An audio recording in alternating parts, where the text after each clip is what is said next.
enfin un éléphant de 5 longues.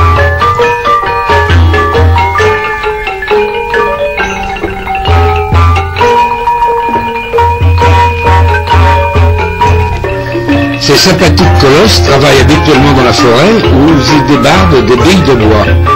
À peu près une fois par mois, ils sont disponibles pour nous emmener faire une partie de chasse. Chevauchés par leurs cornacs, ces mastodontes nous transporteront partout là où nous voudrons aller dans la brousse.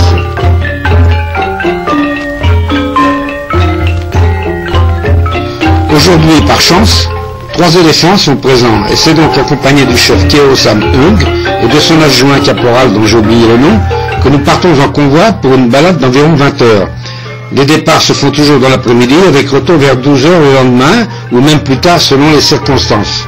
C'est dire qu'on avait compris qu'il était plus confortable de s'équiper de coussins en latex. Ou même plus tard selon les circonstances. C'est dire qu'on avait compris qu'il était plus confortable de s'équiper de coussins en latex. Agiter, désabusé, comme un roseau dans la tourmente. C'est un peu ça durant 24 heures, mais il faut dire que présentement, les cornacs font presser le pas afin de ne pas retarder le début de la chasse qui commencera dès la nuit tombée. L'allure des éléphants sera donc ralentie à cette occasion, ce qui se traduira pour les passagers d'un peu moins de rouleau de tanguage.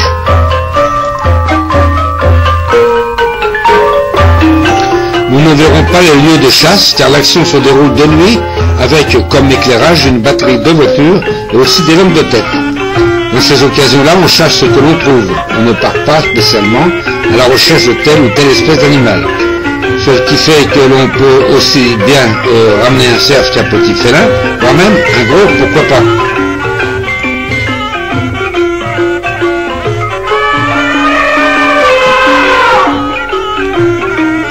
Au passage, jetons un coup d'œil sur quelques habitations sur pilotis de type classique Khmer dans cet environnement forestier.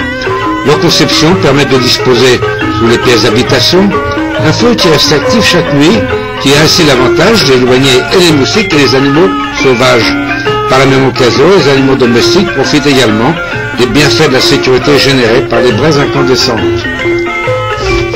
Comme chacun le sait ou ne le sait pas, ce sont les yeux des animaux qui renseignent le chasseur averti sur l'espèce de l'animal en présence. Félin ou autre herbivore, grand ou petit, selon leur écartement et la couleur renvoyée par la lumière de la lampe.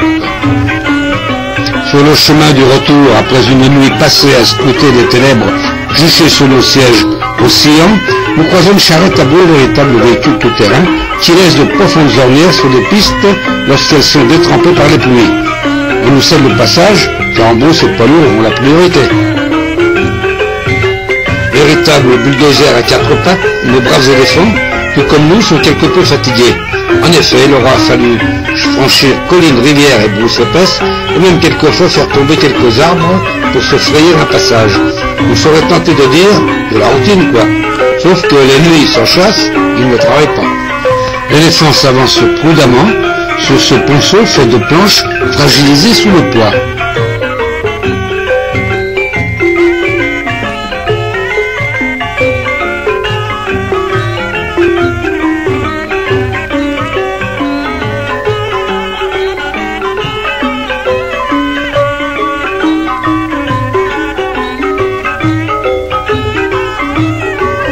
Le moment de libérer ces braves bêtes de leur charge est venu, annonçant ainsi la fin d'une promenade en forêt dont le souvenir, 40 ans après, est toujours présent en moi.